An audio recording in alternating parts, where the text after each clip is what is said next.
네, 이번 시간에는 사주를 이렇게 풀이하면서 저한테 이제 사주 이론을 좀 설명을 해달라고 하시는 구독자분들이 있으세요. 그래서 그러한 이론을 설명하는 그러한 시간이 되겠어요. 자, 이 사주를 보면 우리가 사주를 풀 때 항상 늘 여러분들은 어떻게 하시나요? 신강 신약을 보죠. 그 다음에 격을 보죠. 격을.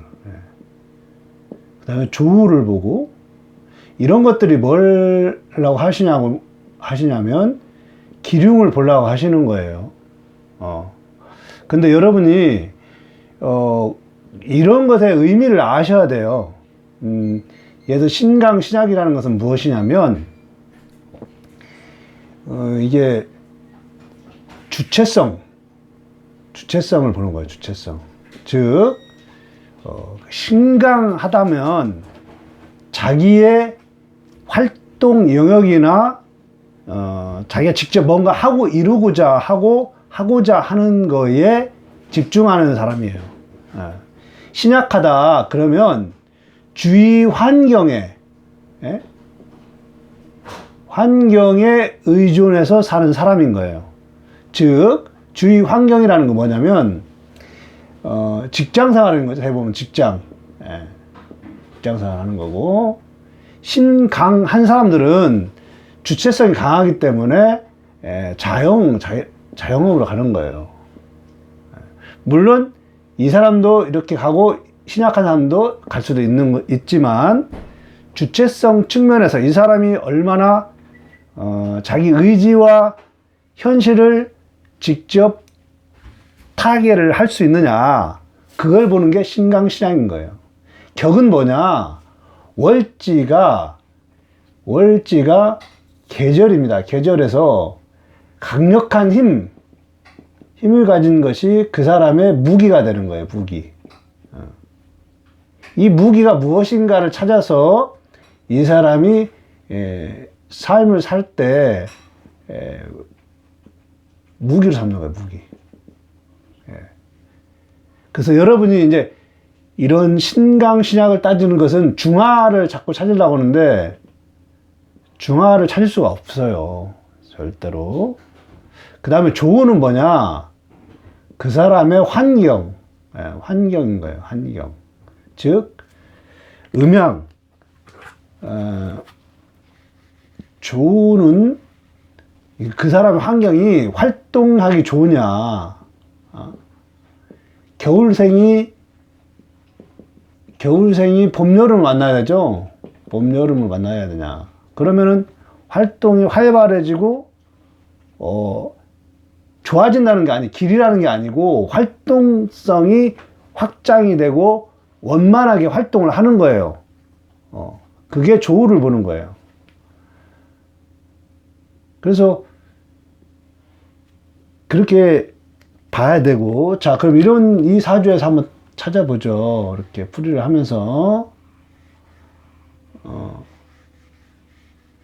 자, 여러분은 이제 보통 분들이 이게 신강하다 이렇게 해가지고, 신강하니까, 식재가 용신이다. 이걸 신약으로 보는 사람은 없겠죠, 설마? 신강하다. 여러분들은 그렇게 본다는 거예요, 지금. 식재가 용신이다. 용신이다. 그죠? 그럼 이때 이 사람이 대발해야죠. 식재관이니까. 식재관까지. 대발해야 되는데, 이때 가난에 찌들려서, 그래서 목매 죽었어요. 사망. 여기서 사망하셨어요. 이렇게 완전 신강한 사주에 식재관이 용신인데 딱 재관이 딱 들었는데 너무 가난해서 사망했어요.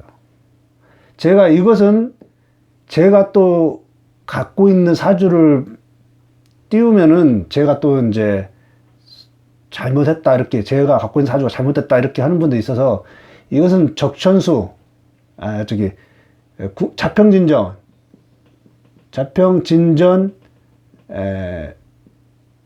책에 나오는 책 우리 동화사 이을로 선생님께서 쓰신 책에 나오는 거예요. 자평진전.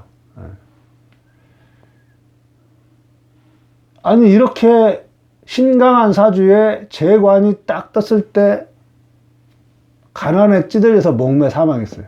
이때는 그래도 괜찮았어요. 이때는 공부도 하고 좋은 학교도 갔어요. 좋은 학교도 갔어요. 근데 이렇게 급격하게 변하느냐. 혹자는 이러죠. 왕자 충발, 인신충, 왕자 충발해, 왕자를 충했다, 이거. 왕자 충발, 세자발, 이런 말 있죠? 세자발. 그렇다는 거예요. 그러면, 인년은 무조건 왕자 충발해야 되는데, 왜 이때 그러냐 이거죠. 이때는 인년이 없었을까요? 여러분이 이러한 용어들, 왕자 충발이라든지 뭐 이런 것들은 생각을 해 보셔야 돼요. 진짜 그랬는가? 이때 이때 이 사람은 정말 공부해서 우리나라 명문 학교까지 간 사람이에요. 이때는 인목이 들으면 왕자 충발 이런 게 없냐? 그러면 대운에서만 해당되고 세운은 해당되지 않는가? 이런 것들을 생각해 보셔야 돼요. 그래서 이런 용어들이 얼마나 사람을 사주 공부를 하는데 힘들게 하느냐 이거예요. 그래서 그런 부분들을 여러분이 공부를 하면 쭉 꼭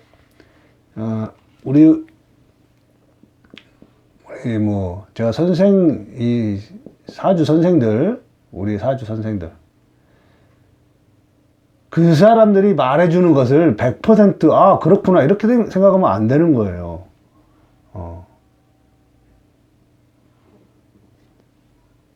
왕자 충발, 세자발. 그러니까 잘못됐다는 결과를 가지고 결과가 이렇다 하면은 거기에다가 붙이는 거예요. 이게 조용히 들어와야 되는데 부딪혀서 들어왔다. 이렇게 들어오는 거예요. 자, 그러면 이 사람이 왜 이때 어려움을 당하냐 한번 찾아보죠. 항상 제가 사주를 볼 때는 계절을 중심으로 해서 검은색이 좀 약하니까 자, 계절에 무엇을 할 것인가. 우리가 원령을 중심으로 한다는 얘기가 뭐냐면 계절을 중심으로 무엇을 할 것인가. 자, 늦가을에 이 늦가을이죠.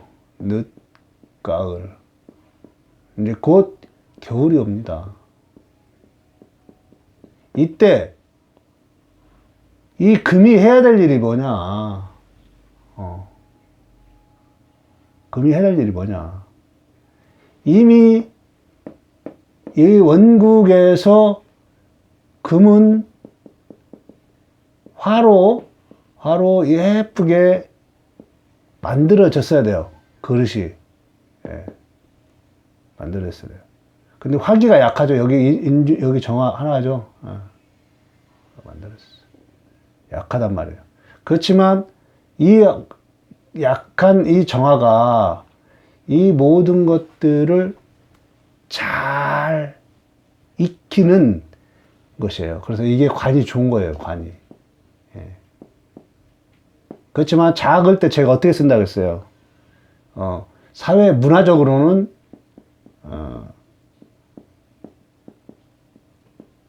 잘 쓰면 육친적으로는 못 쓰는 거예요. 육친적으로 못 쓰는 거예요. 그러니까 자녀나 육친 자녀, 외할머니, 이런 것들은 못 쓰는 거예요. 학교는 괜찮은데 간 거예요. 그래서 사회문화적. 그리고 이 금이 이제 이 작은 정화로 익어졌다면 과일은 모두 익었다. 그러니 이 수기로 해서 목을 키워야 되는 거예요. 목을 보호해야 되는 거예요. 가을은 수기로 목을 보호해야 되는 게 이 사람의 숙명인 거예요. 예. 이 사람 숙명인 거예요. 그래서 그러면 이때는 겨울이잖아요. 겨울에 대우는 계절인 거예요. 겨울에 목이 잘 보호가 돼요. 예. 수기로 목을 잘 보호가 된단 말이에요. 근데 봄이면 목에서 꽃을 피워야 되는데 여기에서 꽃을 피우기가 쉽지 않는 거예요. 이미 죽어있기 때문에. 이 안에 여기에 만약에 화가 있었다. 여기 화가 있었다. 여기에 오화가 있다. 이럴 경우는 피우기 쉽단 말이에요. 근데 이미 이 계절에는 화가 죽어있는 상태예요. 그래서 꽃을 피울 수가 없는 거예요. 여기서. 그래서 꽃을 피울 수 없기 때문에 여기서 꽃이라는 건 뭐예요? 이 사람이 식재로 관을 만들어야 돼요. 관을. 꽃이라는 게 뭐예요? 여기서 관이죠. 관입니다. 못 만드는 거예요. 그래서 제가 항상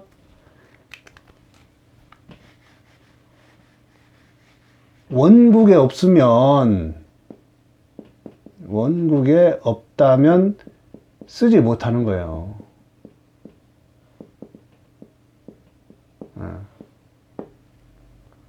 운에서 이렇게 들어와 버리면 이걸 쓰지 못하는 비애가 있는 거예요. 비애가 있는 거예요.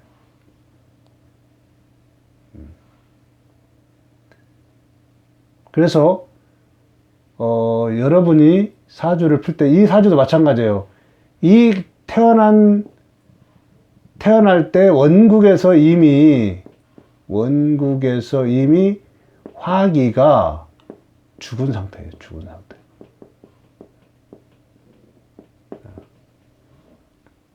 그러니까 이 금들을 잘 익힐 수가 없는 거예요. 거기에다가 이 토는 이 화기가 왔을 때 흡수를 해요. 흡수를. 이 토는 여기서 나온 거죠. 화기를 죽이는 토란 말이에요. 이것은. 이 수는 여기서 나왔기 때문에 목을 키우는 수인 거예요. 목을 보호해야 되는 거죠. 겨울이나 이때는 목을 성장시키지만 봄에는 목을 화기를 성장시키는 때예요. 그래서 이걸 목생화라고 해요. 목생화. 설명이 여러분한테 잘 되는지 모르겠지만, 그래서 이분이 가야 될 곳은 항상 관을 따라가야 되는, 관에서. 직장을 따라가야 되는. 이게 인성이 아주 좋죠. 여기서. 이걸 격이라고 하는 거예요. 이 사람은 늘 글과 학문, 자격. 이게 이 사람 무기인 거예요. 이걸 통해서 식재를 만들어가는 거예요. 즉, 먹고 사는 문제를 해결해야 되는 거예요. 이 사람은. 그래서 원국 분석을 늘 해야 되는 겁니다. 원국. 그리고 이 위치, 사주에서 글자의 위치를 봐요. 그런 것이 해석이 사주 원국에서 글자 위치라든지 역할, 이런 것들이 해석이 안 되면 운이 해석이 안 되는 거예요. 그래서 이 원국에서 어떠한 역할을 하느냐. 가을에, 늦가을에 금이 성장을 할 수 없잖아요. 늦가을에 과일을 익힐 수 없단 말이에요. 이때는 다 성장했기 때문에, 이미 성장했기 때문에 목을 보호해야 되는 거예요. 이 사람은. 목을. 목이랑 뭐요? 돈벌이를 해야 되는 거예요. 무얼로? 인성을 통해서. 그리고 학문 자격을 통해서 돈벌이를 해야 된다. 그게 이 사람의 숙명인 거예요. 이때는 되는 거예요. 이때. 어린 시절에. 어린 시절에 돈벌이라는 건 뭐예요? 공부죠. 예. 공부. 그리고 이때 뭐 취업이라든지 이런 것들인 거예요. 결시 이런 거. 근데 이때는 꽃을 피워서 이 금들을 녹지 않도록, 왜? 봄이면 금들이, 그 열매들이 약해지니까 그러지 않도록 역할을 해야 되는 거예요. 그런 역할을 할 수 없는 것이 원국에서 이미 정해진 거예요. 예. 그리고 대운이 에서 왔다는 것을 자기가 쓸 수 있다 이렇게 한다면, 여기서는 이제 무엇이 필요하냐면 채용, 채와 용, 뭐 채용. 그래서 채용 분할이라는 항상 이게 따라 붙는 거예요. 예.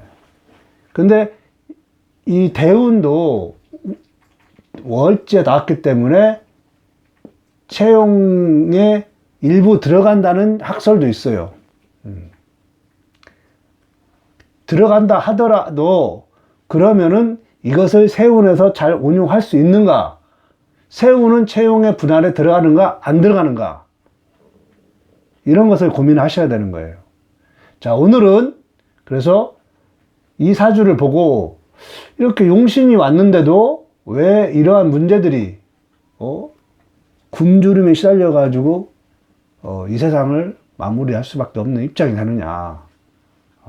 그것은 그 원국에서 역할을 할 수 있는 역할이 제한되기 때문에 운이 아무리 와도 내가 운을 잘 활용하기가 버거울 때 생기는 현상인 겁니다.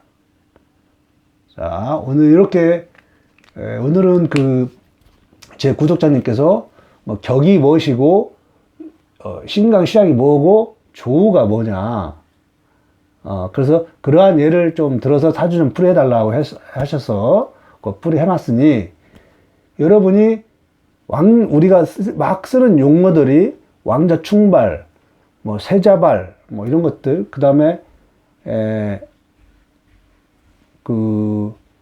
용신이 과연 용신운에 대발하는가, 이런 문제들을 하나하나씩 짚어 나가서, 그것이 저도 할 때 안 됐기 때문에 자연 현상을 보고 이것을 풀이하기 시작한 거예요. 물론 강호에 저보다 실력이 뛰어난 분들이 많겠지만은 저는 솔직히 그분들을 무시합니다. 예, 솔직히 말하면 저도 아니게 생각해요. 솔직히 말하면.